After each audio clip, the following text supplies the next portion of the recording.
All right. It's is it Wednesday? No, it's not even Wednesday. It's still Tuesday. It's still Tuesday. But it's still, at least it's 4 p.m. So we kind of got that right. Welcome back to another freshly squeezed episode of Peak A's on Air. I have, well, you're lucky it's not me, not only me as last week. I have actually two very, very smart women with me today. Dominique, welcome back. How was vacation? Yeah, it was too short, obviously. Yeah, that's always too short, right? Always too short, but very relaxing, of course. So I was able to get some sleep and a lot of yoga sessions. So very relaxing. How did the reading come along? I had that on my list. I had it on my list actually, and then on the first day I was like, oh, do I really want to spend my time on that now? No, not really. So let's watch some Netflix, I don't know, series and So okay, so the short answer maybe is next year. I was gonna say you're still lagging much behind the reading schedule. Yes. Did you actually even manage to read a book in the last year? Actually, probably not, right?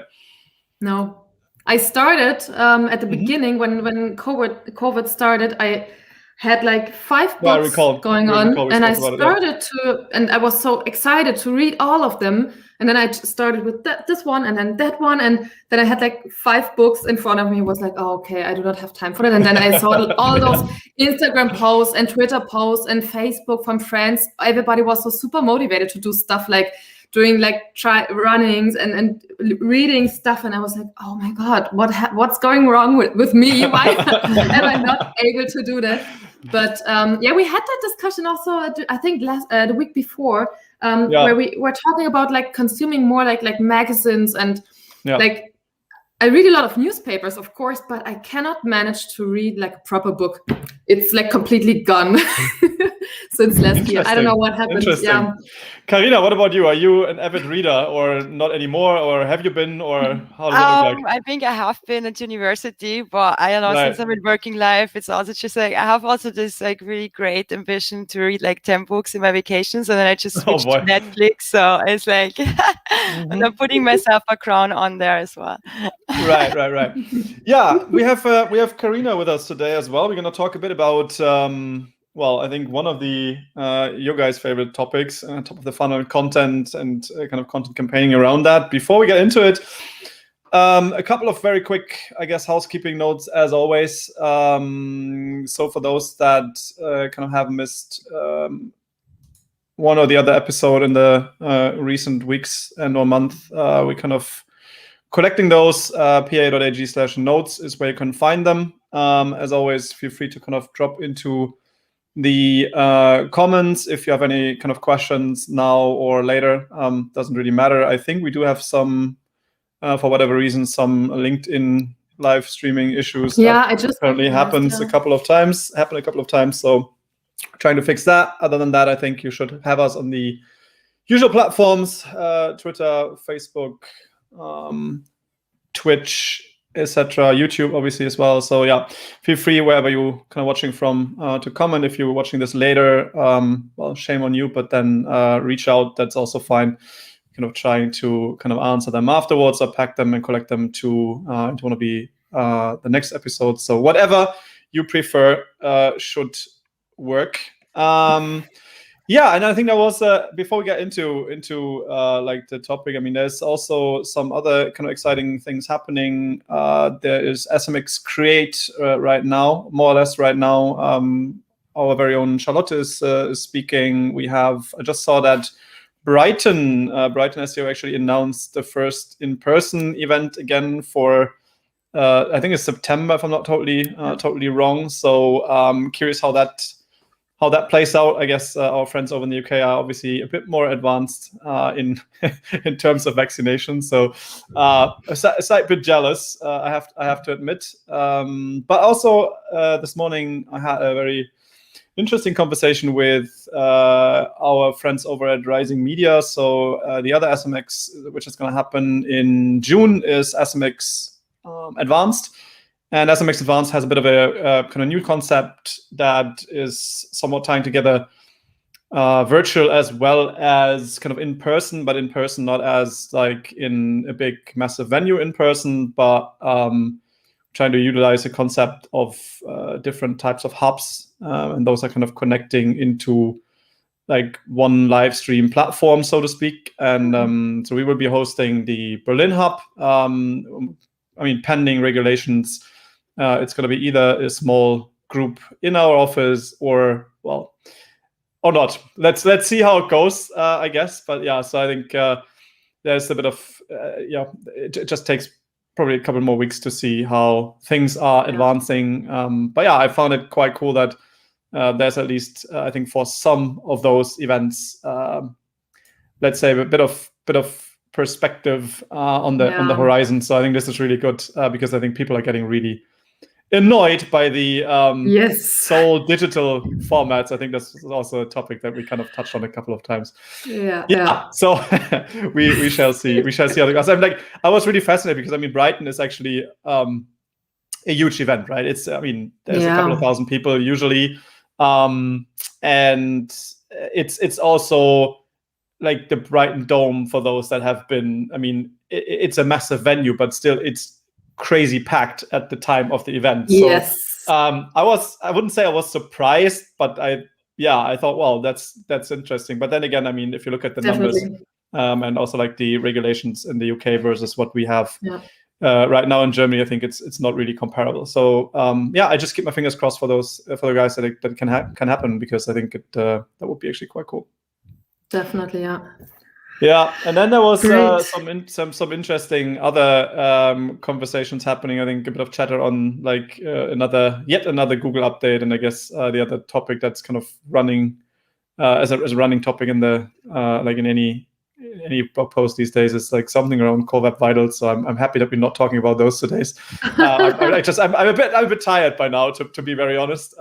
It's good that we have something else for a change that's not talked about so much. So I think we should just kind of get on cracking with that, and then see what questions come up in between. So Carina, if you want to just kind of put the slides to the stream. Let me see if that works. You just need to flip the window. Then I think we should be good. Wow, that didn't work. You need to I think you need to reshare the presentation mode, and then I can put it on the stream again. Sometimes it's a bit funny with the preview and the second screen. Okay, this looks good now. Yeah, let me see what we have. No, it's still the same. It's wrong. Yeah, that's better. Yeah, perfect. That looks better, but it's still the regular. Yeah, I think that should do. Perfect. Yes. All right, perfect. All right. You guys can see my presentation? Yeah, that works. You're good to go. Okay, perfect. Well, today I will talk about the top of funnel content marketing. So basically I will explain how we can enter the first stage of the sales funnel with the right content. And well, just to break down this topic a bit, I will go through different chapters to explain a bit what like content marketing in the ToFu and the top of funnel stage is actually, and how it can help brands to grow. We will also have a look then at different content formats in the top of funnel stage, and as well what content format is needed to meet the right audience, in this case B2B or B2C. And then at the end we will have a look on how we can measure the success of our top of funnel content marketing strategy. So let's just jump right into it. What is top of funnel content marketing actually? And well, I summed it up like in a kind of like catchy quote for you. Means like our main goals here are brand awareness and user engagement. So we basically want to start together with the consumer, the buyer's journey. And to do so, we have to present the right content at the right time to the right customer. I feel like this is the biggest challenge within the top of funnel stage. And well, we also face the challenge that we actually don't want to buy something directly, but we want the user to buy something eventually. So it has to be well overthought. And to just kind of like visualize this in the sales funnel, we have to raise awareness at the first stage. So in the top of funnel stage, we want to present content that is informative, maybe data-driven, interactive, audiovisual. So we have to find ways to convince the user to go to our page, because the first KPI in the top of funnel stage is the traffic generation. Once we brought consumers or users to our homepage, we can turn this traffic into leads if we stick to the right strategy. So at the mid-funnel stage, we can already use with different kind of content formats, like lead generation formats or promotional content. And we can go a bit more in depth in what we actually want to tell the user, in order that he can sign up in form of like lead generation form, email subscription, and so on. But he has to be already considering that he wants our product or service. So, and then eventually, if we did everything right within the buyer's journey, the user will arrive at the bottom of the funnel, and then it can turn into a conversion. So today we have a look at how we can raise awareness within the consumer. And to do so, we first have to have a look at like the different stages that we have within one funnel stage. So there's like with top of the funnel different things that have to be defined before, because in comparison with mid funnel or bottom funnel, we just start from the scratch at the top. So in the mid funnel, we already know to who we are talking to. We have experience. We can say, okay, this worked, this not. But it is not like this in the top of the funnel. So first of all, we have to go through these 5 pillars here, which means like understanding the brand, understanding the audience, understanding the buyer needs and the buyer's journey, and then also the goals we have as a company. So what does it mean to understand your brand? Basically is, well, a lot of like, especially small companies, they start and they have a brand, of course, and they have a vision, but like they maybe not having a clear defined brand image yet. And this is really important though, if we want to kind of like attract the user's attention towards our brand, because the user wants to identify himself with our service, with our message, with our vision as well. So it is important to have like an established brand image already. But this will also help us then, of course, to understand our audience, because our audience is basically based on the image, what we have as a brand, and the product and service that we are offering. And here we also have to see what are the preferences and the interests of the user. Is it a B2B product or service, or is it more appealing for like an individual B2C audience? So these are all things that have to be set up before. And then, of course, the buyer's needs and the buyer's journey. So we have to see what does the buyer need in first place, and how can we convince him to buy our product or service. And then the buyer's journey comes into play, because I feel like in the stage of the buyer's journey also that we make a difference to the competition, because we deliver the right information to the client. And then although he has, for instance, a need to buy a washing machine, he might buy it with us because we led him through a really pleasant sales funnel, giving him the right information, building trust at the right point, and so on. So it is important to not only define the needs of the buyer in this sense, but also what kind of needs he has around this buying decision that brings him to this point. And then also, like, of course, we have to set up our goals there. And in the top of the funnel stage, it's important to not only like focus on conversion. In this part, it is also important to focus on the things around it, like kind of like the foundation we need to actually bring the customer into our funnel, which is like brand recognition. We want to like make the consumer aware. This is like also we will have to see, are we working amongst the competition? Are we testing a strategy that already worked out, or against it? We try something out new, or we want to like transfer a completely different message than a competitor, for instance. And then also in which way we want the user to engage with our brand. Is brand engagement more important for us in first place than conversion?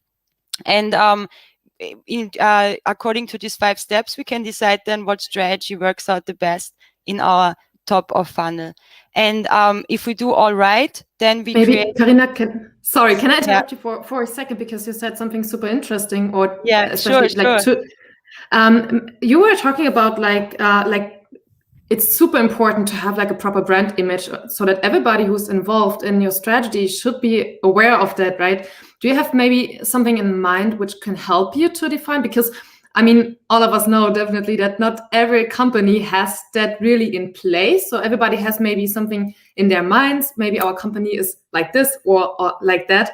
But do you have any tips on how to define that and make it a bit clearer, which kind of brand image we have or we should have or try to transfer within our content? Well, I mean, we can also like test different kind of approaches to say, I mean, do you want to be like a really like young, I don't know, catchy brand, or should it be more like traditional? And so there can be like different kind of ways also to test within the audience what comes better or what not, or like also like we just compare with competitors and define from there a brand image. So especially like, for instance, in the B2B sector, there's a lot of like really traditional brands that have like a really like, traditional concept of how they approach content marketing, of how they approach sales. And maybe you want to try out then, for instance, if you're a tech company, to have a really like playful approach and to like just like approach like a younger audience, for instance, and just change the strategy in it. So I feel like it is important to have a brand image beforehand, but the brand image can be also defined within the top of the funnel journey, of course, and also about what the competition is doing in this sense. So I feel like it is also important to be brave there as a marketer, and not only to see what the competition is doing and what is successful, but be different from what they're doing while still adapting some successful parts. And I feel like this is also then a good strategy for identifying really who the brand is and who they want to meet as a client. Yeah, 100% agree. I mean, this is something which doesn't need to be like set once and then forever, right? So it can also develop also based on feedback and engagement based on your target audiences. Yeah. Okay, cool. Interesting. Yeah. Sorry. No, don't worry. It's very nice if you ask me questions in the middle so we can go a bit deeper. I feel like always when you go with a presentation and slides, you're kind of like in your personal funnel, right? Yeah. And maybe like there are important things to know in the middle. So please ask me. Okay, so then we begin our journey in the awareness funnel, where we have like 3 important goals. We want to give information and education. We want to build trust, and we want a brand recognition inside of the customer. And as I said before, like the top of the funnel is the first impression the client has. It can open the door for us to approach the audience we want to, if we are able to match all the expectations they have there. So what I said before, me as a buyer, I want to go through like a journey there. And if there's something on the way where I'm like, okay, I'm lacking information, or I feel like another competitor gives me more information of this specific thing, then I might not buy it. So the more you meet the expectations of the customer, the better you can follow your sales funnel and your sales strategy, of course. And what we just talked before with the brand image, and if it's not sure, I mean, I feel like it happens a lot of time also that maybe a company is not sure if they actually want to go deeper in the B2B or the B2C sector, because it could be appealing for both, right? And in this sense, it is good to make content that meets a wide audience. So that covers a lot of like different spectrums, and of course it should be also still specific, but there's a lot of testing in the top of funnel stage. And in first place, it is important to also gain traffic from different kind of like sources, from different kind of like audiences, to evaluate and to see which kind of audience fits then actually in the mid funnel, where we are like potentially driving our sales. So just like to summarize a bit what I said, a brand has to establish and position first, at least until a certain extent, to build a solid customer base. And if this is happening in a successful way, it helps to strengthen the brand identity, of course, because the clients are the brand, right? And the customer acquisition, like, of course. And top of the funnel is from the scratch. So it is still a lot about experimenting and seeing where you can be successful. And then your traffic will turn into leads eventually, if you also meet the right target group, of course, which has to be defined before, unless you want to mix strategies that we will have a look later at. And regular monitoring is a must at this stage of the sales funnel as well. So Carina, what would you kind of say when you look at that from a monitoring perspective? Because I guess that's also like, it's not only monitoring for the monitoring of it, but I think it's also somewhat people, when they start out, they might be kind of afraid, not knowing, what kind of return am I potentially seeing, or like, where do I kind of like, maybe when do I need to change things due to the fact that it just, it's costing me money to build up like this, top of the funnel content, but rather it doesn't convert into the next stage. So what would you say, like, I mean, kind of a key, maybe a handful or 3 or whatever, like metrics that you would look at to just kind of see if you're on the right path? So any thoughts around that? Yeah, you're spoiling my presentation right now, Bastian. I haven't seen it. Perfect. Even better. Even better then. So how can I measure top of funnel content? I mean, through traffic, of course. Mm-hmm. So I can see like, do I get a lot of traffic on my landing page? Is my page generally like raising in visibility? What kind of traffic do I get? Is it referral? Is it organic? I can use there a lot of SEO tools, of course, to also see what my metrics are, like how's my citation flow, how's my trust flow, and also good amplification strategies, of course, link building. So I just approach different media or like magazines that fit to my content and see how they take on the content. Because I mean, if like a magazine specifically is interested in my content from e-commerce, let's say, then somebody involved in e-commerce will be also interested in my content. So you would use that to kind of match make audiences, if you so will. So you kind of test it on one, and then you say, okay, that audience works potentially better than the other one, so you can kind of adapt it and maybe also kind of focus on that in the second or third round, right? Okay. Yes. Well, because obviously like metrics like visibility or rankings and so on, I mean, it's a long-term strategy. So I cannot start with a campaign and then I have like, I don't know, like a peak in visibility after 2 weeks, right? So I feel like link building in this sense, in terms of like just, or like maybe just gaining mentionings with like just like reaching out to media is like already a good start, so it doesn't mean necessarily that we can gain any articles about our topic or whatever, but maybe somebody mentions us or our product or our content, and then we already have amplification of how successful we are. And then it probably helps to also like segment that further, right? In the way of like, okay, where do I focus on next? Okay, makes sense. Cool. Sorry. Yeah. No, don't worry. Then we say it again. And I'm a numbers person, so that just happens naturally. When someone tells me X, Y, Z, I just want to know how to get there. Okay, fair enough. Let's move on. Okay. Yeah. Well, I mean, at the last chapter, when we talk about it more in depth, maybe there's also questions about it. And okay, perfect. So let's go back to the content formats.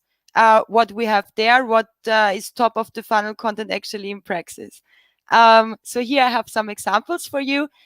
We have like here informative content, we have educational content, we have interactive content and audiovisual content, what could be working good in this kind of stage.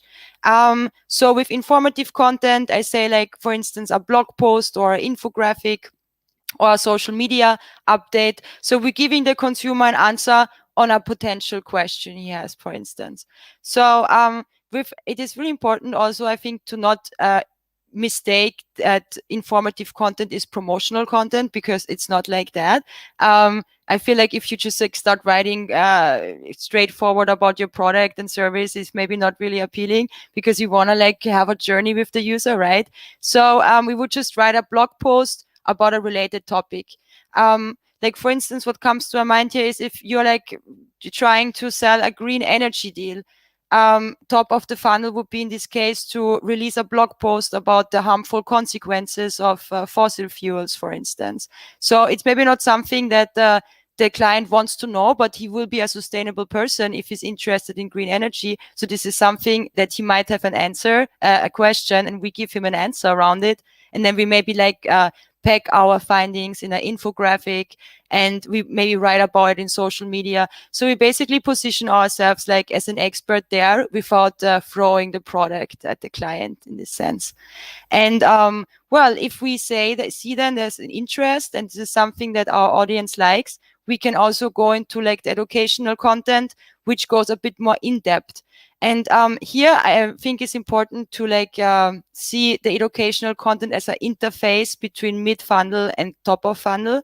So for instance, ebooks, if you would just offer them like with a lead generation form, it would be not the right thing at this point, because the user just has to like get to know your service, your brand, or you as a company. So in this case, for instance, you could do a small ebook, but offer it for downloading it for free, or better, making a landing page where you just present findings from this ebook and then maybe summarize it in this ebook to download, which is handy for the user, and so on.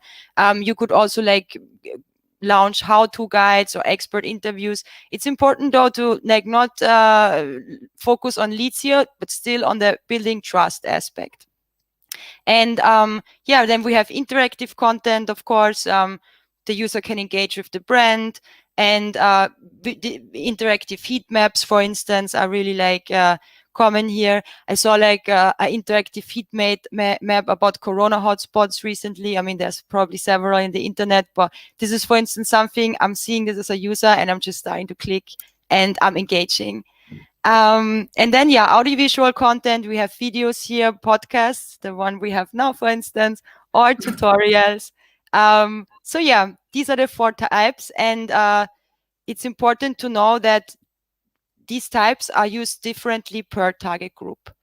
So, and therefore we have like a look now at B2B and B2C and how we present these content formats right to our audience.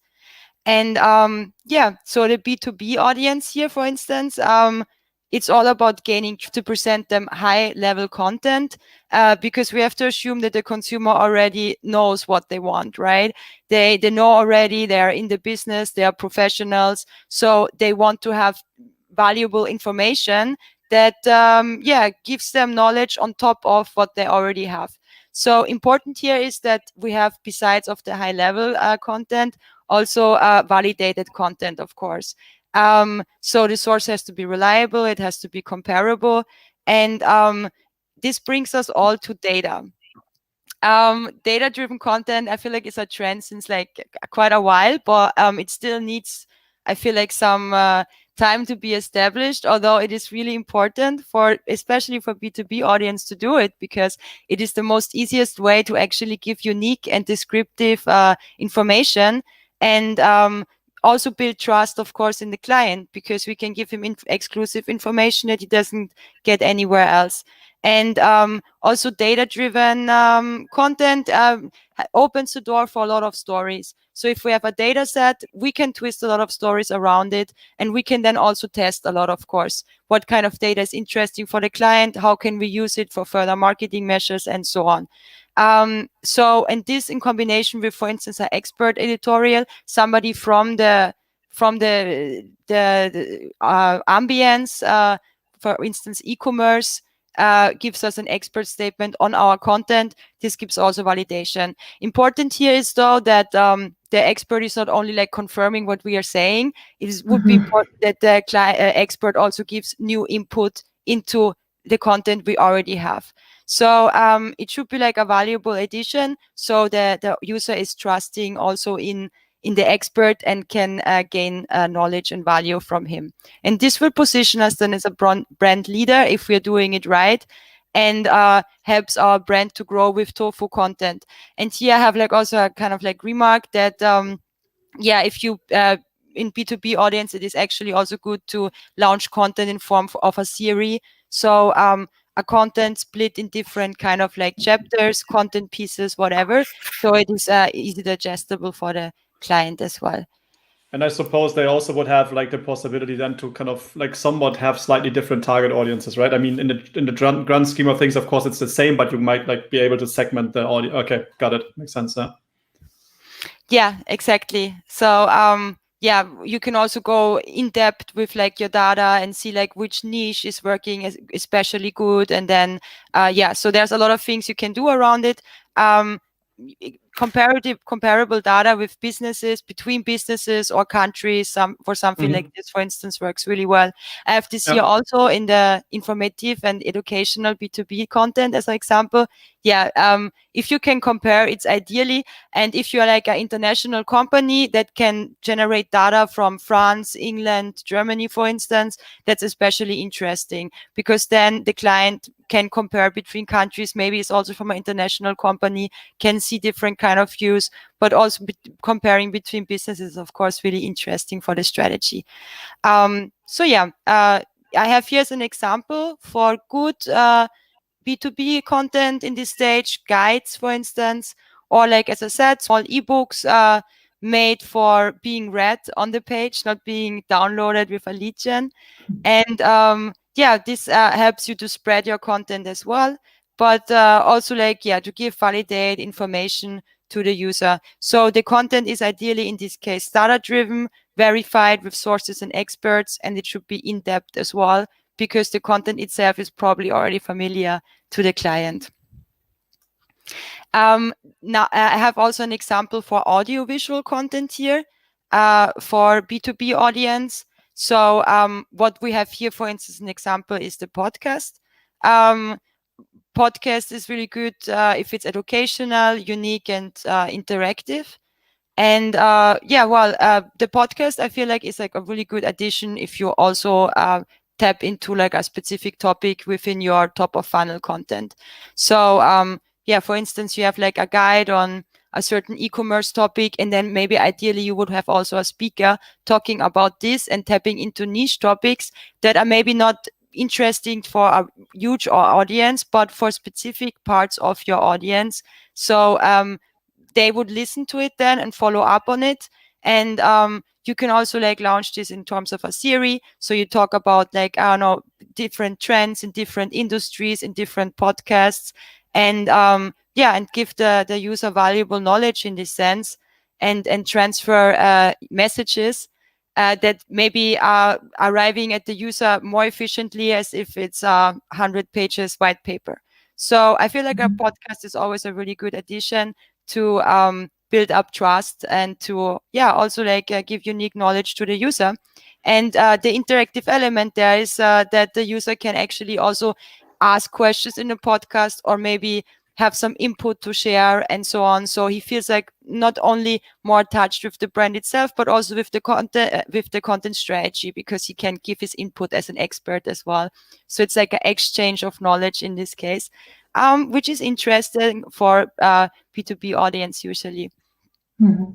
I think maybe to add on that, I think as you mentioned, it's super important to have like expert and give like value to your audience within like podcast. But also you were talking about trust, right? So I think whenever we are talking about like B2B content, it's super important to build trust to your audience, and this is super helpful with showing your face, or like showing your voice, and giving also the people and your audience a face next to the company.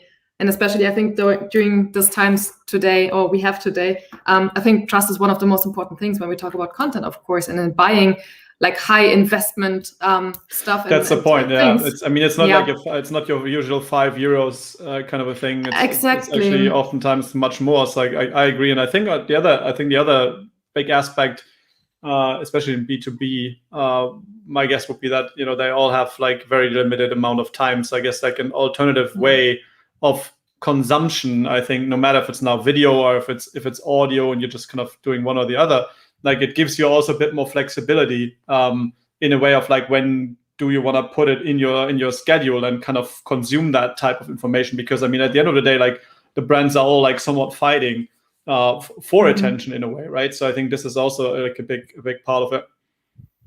Yeah, it's completely right. I feel the same. Also, with a podcast, I feel like if you're maybe not now in Corona times, but generally in the gym or something, it's something you can just listen to, and you don't have to read.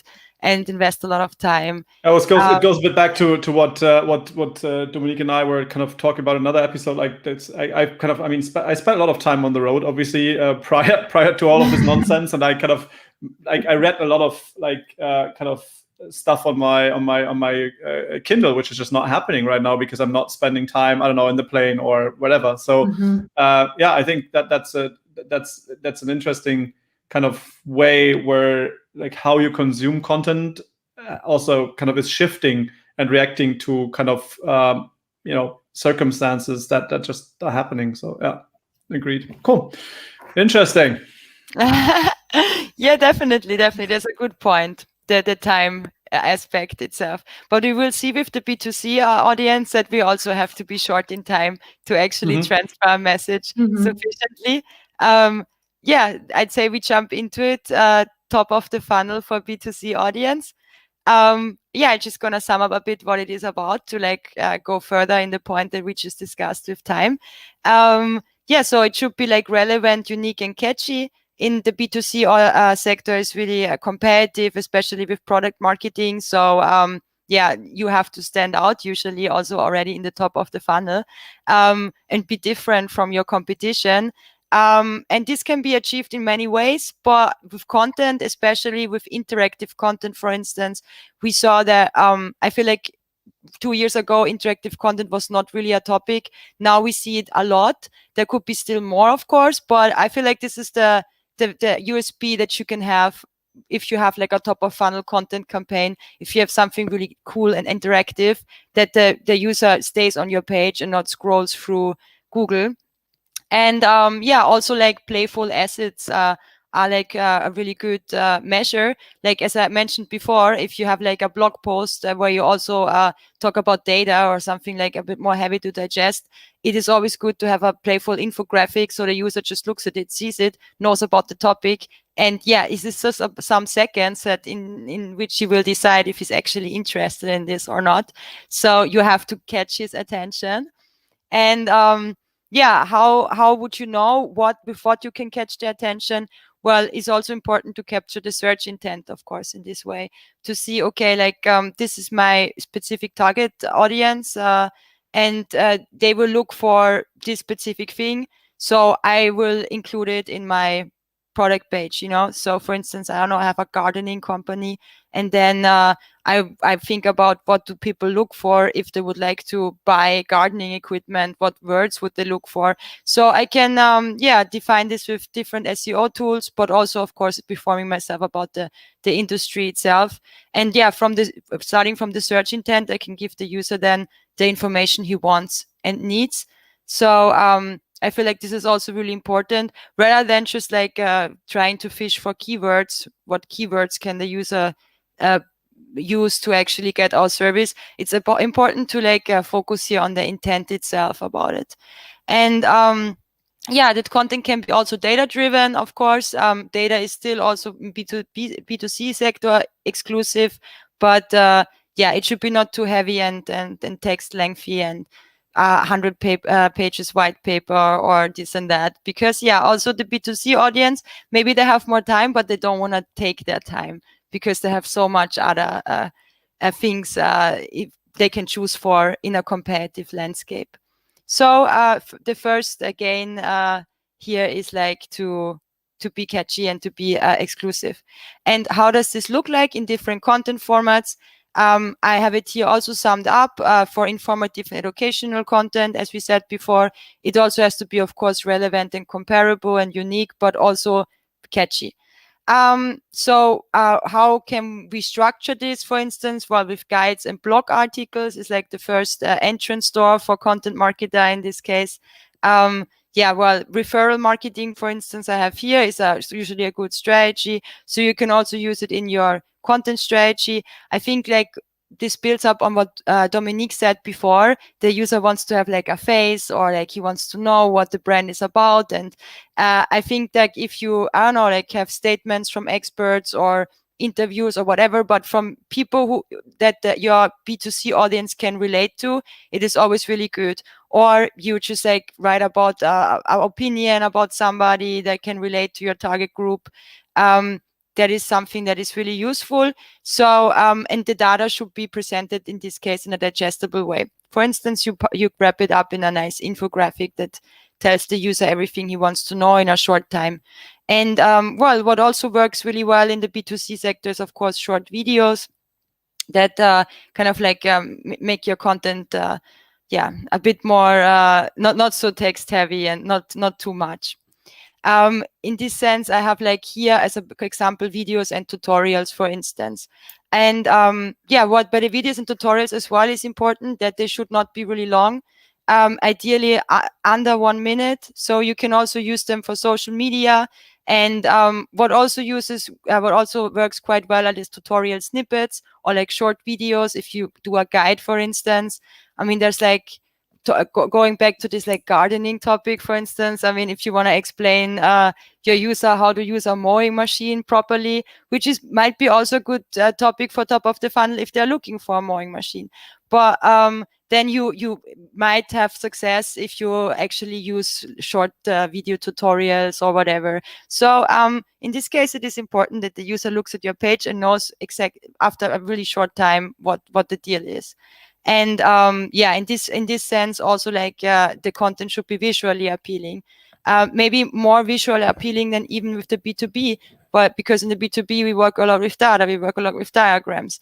In the B2C sector, we work more with like, is it visually appealing or not? Can I engage with the content and so on? And this brings us to interactive content, for instance. And I have here as an example, like an interactive quiz. I think interactive quiz is really interesting from this sense that it fosters engagement. The user gets an answer on a question he might have or that he's interested in, and he remembers the brand. For instance, I don't know, I made once like an interactive quiz on what the color for a summer dress is that fits me the best, and I did like a really short like quiz. And I mean, maybe it was like a bit stupid like to sit there and just find this out, but it was really playful and funny, and I would remember it. And well, in this sense, also nobody wanted to sell me a summer dress, right? But it was like something that is playful, that makes you remind the brand, and then maybe eventually buying this summer dress as well. So I think that this is a really good way to do it. Important is for interactive content that is intuitive. If it is something where I'm just like not really sure what to do and where to click, and I don't know, a pop-up comes like really weirdly, I'm like maybe not engaging. So it should be really user-friendly, and keep it stupid and simple in this case actually helps to just like, I can be there and kind of passively scrolling through the quiz and be entertained. So this is also something that is like usually an efficient measure. And now maybe we look at a combination of these two things, because I think like this was also within our podcast kind of a topic. What if I'm not like yet established and know in which direction I actually want to go?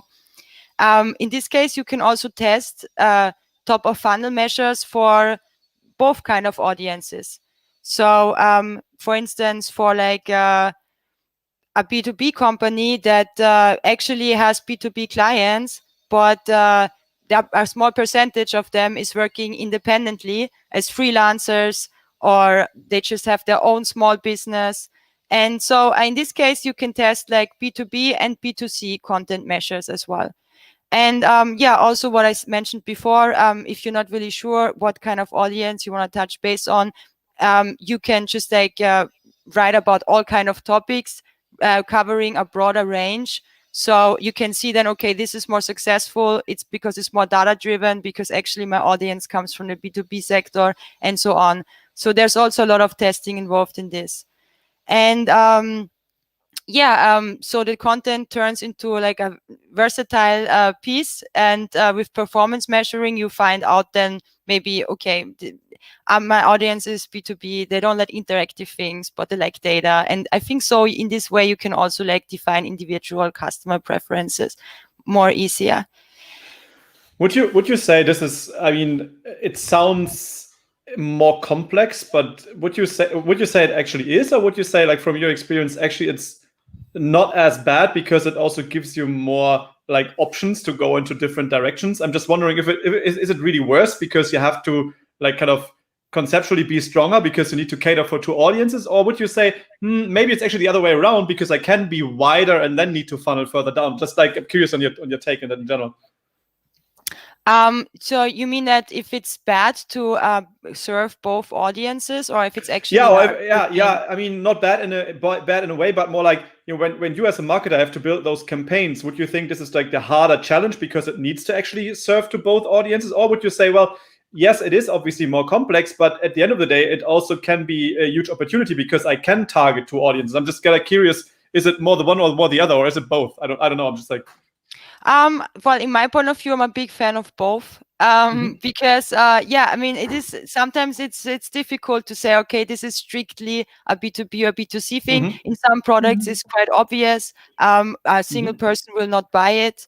I don't know, like if I'm a company that advertises shared service centers or something like this, But if I have something that can actually apply to both, it is like a good way. And I have actually also an example here from our client, or from the fintech sector, where we have like kind of the situation. It's actually a B2B client, but we launched a shop system guide, and the shop system could be also launched by individual person. For instance, I'm like having the idea of making my own clothing store at home, but I don't know really what kind of like online shop I'm having. So I'm an individual person, and I would like to have a B2C content for it. Whilst the other consumer are like big B2B companies, they know what the deal is. They want to switch their shop system actually, but they know already what it is. So it could be both, right? And my feeling as a marketer was there, it's actually more B2B, but why not trying to target like the smaller B2C audience as well? And I mean, I think it is a good solution, definitely, especially if you're at the beginning of your business and you're still like in this kind of like stage of identifying where you want to be and everything. Of course, like if you have a product that is purely B2B and you make like interactive things. That makes sense. That makes sense. But I guess like what you've been saying, like, I mean, if you use then those as kind of a segment and then try to figure out, you know, what works actually better afterwards, you can still kind of like tailor your next campaign, even if it's still top of funnel, into like, okay, I saw this works better, so I kind of focus more on this, etc. Right? So exactly. Okay. Well, I mean, I give you an example with this here, for instance, with the shop system guide, to come back to it. So what we did here is, I mean, as you can see, we have shareable graphics, but diagrams, because we are basing our knowledge here on a study. So we want to illustrate also the data. This is important for somebody who has a shop system already, you know, but wants to change his shop system now. So he wants to see which country uses which subsystem, for instance. And well, also we have an expert quote here from the e-commerce sector that validates kind of our content and everything. But then also, if I'm like an individual person trying to make my own clothing online shop, I'm not really interested in what like companies in, I don't know, like Switzerland are using. I would rather like to know what is good for my individual business. And in this way, we have here the interactive quiz, for instance. I mean, this is like probably not so appealing for somebody who wants to switch like from a SaaS to open source system. But it is for me, for instance, interesting if I want to make my own online shop, because I'm like, okay, I don't really know. Should I go with a SaaS solution, with an open source? What do I need? And in this way, we wanted to make this shop system quiz that helps the user for seeing what kind of shop system he actually needs in first place before he can dive into this expert topic, which you see on the left side, where we talk heavily about shop systems. So we're trying to combine basically these two strategies in one. And then to come back to your question, how do I know then what actually is more appealing or not? This is, for instance, then a good point to use outreach to see who picks up my things, you know. So if we like trying to share the interactive tool with different kind of magazines, newspaper, I don't know, and we don't get a good feedback on it because they rather would like to have diagrams to embed in expert articles really specifically, then we know that this is not appealing. But for instance, in this campaign, we find out that it is appealing and we can actually meet both target groups. Well, obviously, it will be always about e-commerce, but for instance, the quiz is really well picked up with startups because they deal with audience who is still like in the stage of deciding okay, a shop system, what is it? And, you know, which kind do I need? So I feel like here we can see that you can actually successfully combine both, and you should combine both in a case like this, because otherwise, yeah, you cannot target all the audience you want to. Yeah, so as a second example, I have the other way around. We have a B2C audience, but we want to mix some B2B elements in it. Why did we do it in this case? I mean, this is a travel client, so he's obviously B2C focused, but we thought, why not trying out something different?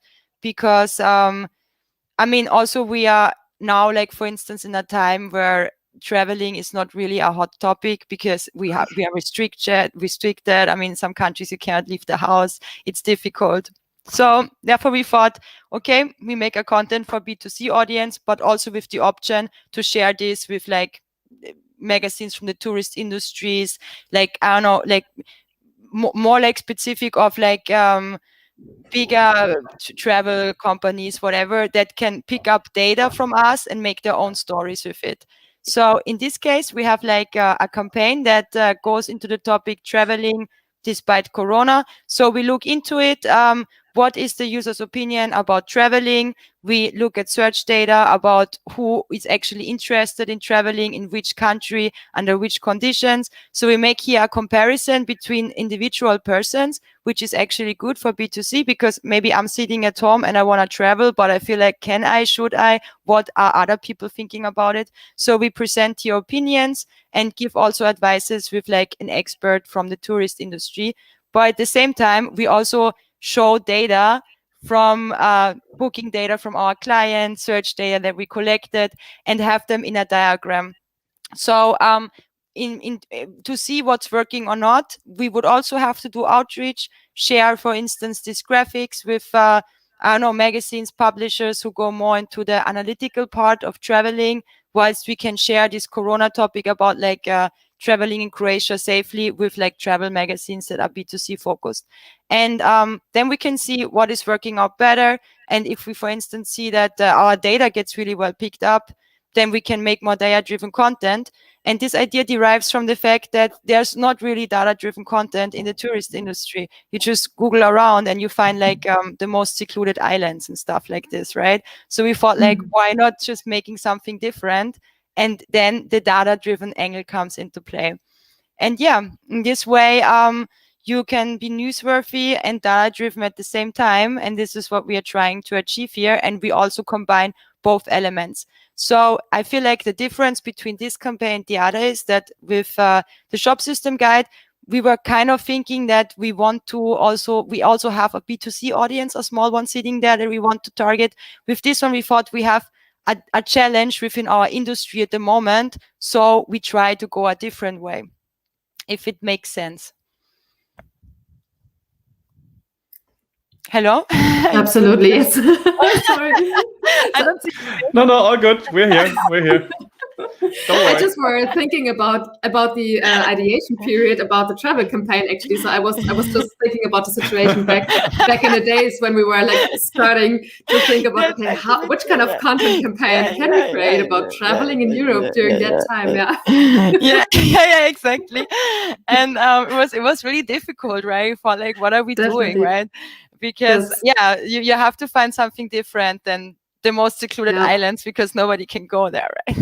Yes. But I guess at the other hand, right, it cannot also be just, I mean, like you would also, I mean, like there's obviously a lot of like those that kind of pause their activities, but I think it's actually quite smart that, for some, they just kind of continue to push through, because I mean, we all kind of all agree at some point, earlier than later, I guess, for some countries than for others, it's going to be recovering, and then you want to be there, right? So I think it's like, if you can afford it, I think it's actually quite smart to do it that way. So yeah, as you've been saying, Carina, like I guess it then comes down to doing something different that still is relevant and timely, and just doesn't kind of hurt anyone's feelings, if that makes any sense. So yeah, no, it's true. Definitely. Yeah, that was actually exactly the situation we had, right? Was like, okay, should we talk about like traveling at the moment, really? And then it was like, okay, actually there's only one topic in terms of traveling at the moment, and this is Corona. Do we really want to talk about Corona at the moment? Definitely. Maybe we not. all have seen so much content about it. We are reading like information all day. And then we, it was really like a tough challenge. But then we thought like, okay, it definitely makes sense if we have something where we can target like both like B2C and B2B audiences here and give them like valuable information. And maybe people can be interested in, okay, what are other people thinking about traveling at the moment? If it would be okay, like from the government, to travel to Croatia or to somewhere, what would my friends think about it, or something like this, right? So I totally agree. It's there like only those two options to postpone just basically everything and just wait until the situation changed again, or taking a bit of risk here as well, of course, and need to have like an open mind to that. But was a funny brainstorming. I can remember that. Yeah, exactly. Yeah, I mean, like also I feel like this shows that data can just kind of like help you also in situations like this, where you just like cannot sell your product or your service at the moment. So you can still like provide the user with valuable information through data that at least brings him further in the sales funnel in terms of, okay, I consider also a travel now, maybe for later. And then I maybe go with this travel advisor because I feel like he's a Corona expert in this whatsoever. So this is also an interesting strategy in this. Okay, so now we come to the question of Bastian, how we measure content marketing. Yay! So I feel like now I'm just gonna repeat myself a bit, but maybe good to know it another time. I mean, we can maybe summarize it a bit, because I mean we're already at close to an hour anyway, so time is running. So I mean, as you've been saying, we kind of talked about a lot of those things anyhow. So just let's just kind of wrap it together. I guess a lot of stuff has been said already anyways. Yeah. Oh, okay, perfect. So I'm going to go through it really fast in a nutshell. Cool. So top of the funnel, we start from scratch. We have to report. We have to like perform with our content in first stage to actually be able to reach the mid of the funnel stage. So how we do it, as we talked before, outreach. We see, do we get links? Do we get mentions to our content? Is there general interest in it? How are our assets performing? Do I need shareable diagrams? Are they helping me? Are playful infographics helping me to make my content more digestible? And I feel like just like approaching target sources or like publisher or so ever helps you to get a good feeling of in which direction you can go. And then as we said before, referral, organic traffic. I mean, traffic generation is the most important thing in this stage for us. So we can also measure this, of course. Visibility and ranking is a long-term thing, so we will not see successes right now, but if we like run a campaign through for 1-2 years, of course there will be also success in this. As a last thing, I have still like important as a note just to remember, leads and sales are not an indication for the top of the funnel stage, because our KPIs there is brand awareness and user engagement in this sense. Okay, so this is actually, here I have just still like a nutshell slide about everything I said before. I mean, I think we heard it already many times, but raising awareness, making the buyer a good buyer's journey, and finding the right audience, being also on a self-finding trip, as we found out in this podcast. It doesn't have to be set in stone. The top of the funnel stage is a lot for experimenting and for entering new fields and testing new strategies. And then, of course, seeing with performance measuring if we were successful or not, if we have to change the strategy or not. But permanent reporting will help us to be on the right track. Really cool. There was a lot of stuff in there. That's for sure. So I guess we probably gonna do a more extensive, I would say, blog post or recap on that, because I think that's I mean, it's only one part of this entire funnel, as you have been showing very much correctly. But even that, in like the complexity in itself and the details to kind of make this work, I think that's actually quite a lot. So really cool. Thanks so much for putting this together. I think this is thank you so much. Super helpful. So Dominique, do we want to spend time on maybe one question that you want to pick that we kind of haven't touched on? So I would definitely have a lot of questions, because the topic is really huge, but maybe one thing I would find super interesting, because we were talking about like top of funnel, of course, And then people may ask, okay, what's next? So we have now went through the strategy. We have increased our brand awareness and branded traffic and everything around that. But how we can enter the next stage? So how we go to from the top of funnel to a mid of funnel?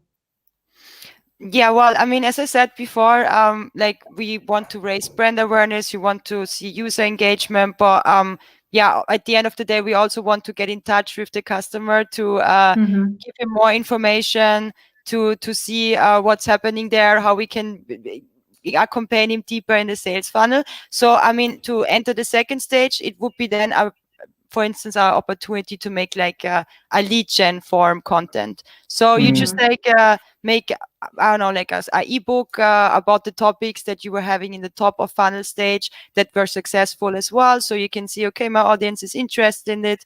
Then you would maybe go a bit more in depth and give more exclusive information with like more niche data or more expert interviews. And then you would just pack it in a white paper or an ebook, let's say. And then you offer it as a download. And if people already trust you because you gave them good and valuable content beforehand, they will also happily sign up to get more of it. And then we have like a customer base already. So we have somebody we can send a newsletter to, we can like follow up with, we can also more see the individual preferences in this way. And we can also measure, of course, better because we can measure who's downloading, who's subscribing, unsubscribing from our newsletter and so on. So the mid-funnel stage is then all about measuring and collecting a customer base and and continuing with transferring knowledge basically. Yeah, totally agree. I think it makes totally sense to think about this one before entering the top of funnel stage, right? So when thinking or starting to think about their content strategy or how to target your audiences, it makes totally sense to think about that beforehand, because then you can like tie in the first ideas and content pieces you maybe had and take those bits and pieces over to the next stage, maybe for the next ebook or something you already mentioned, and ask for or put a lead form or something like this on top of that. Yeah, makes totally sense.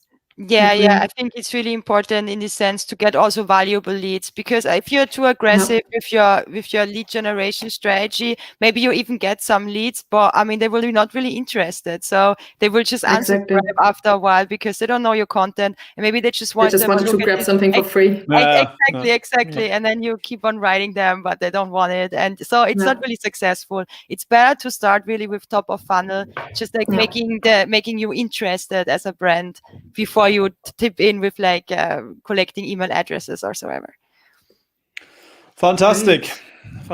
Carina, thank you so much for joining us. Much appreciated. Thank you for having me here. That you took the time. Absolutely. So guys, for those that kind of want to follow up, there was a lot of stuff also on the slides. So this goes live probably during the week, at least in form of a recap. We will also kind of producing a bit more in-depth content around that. So you will be the first to know. We're going to push it out on socials as always. That said, we, I guess, off for today. I'm going to be back with another episode next week. Dominique, what is on the agenda? Do you know? On the agenda? I think we will talk about the page experience update, if I'm not completely wrong. Oh, yeah, the page experience update is next. And then I think we're going to page experience update. We have a bit more of a chat on all things analytics, actually, by the end of the month. So it's going to be some really cool topics coming up as well. If you have any topic wishes and requests, as always, feel free to reach out to us. Happy to make that happen. That said, we are off for today. Wishing you all a fantastic rest of the week, and actually see you next week. Bye. See you next week. Bye-bye. Bye.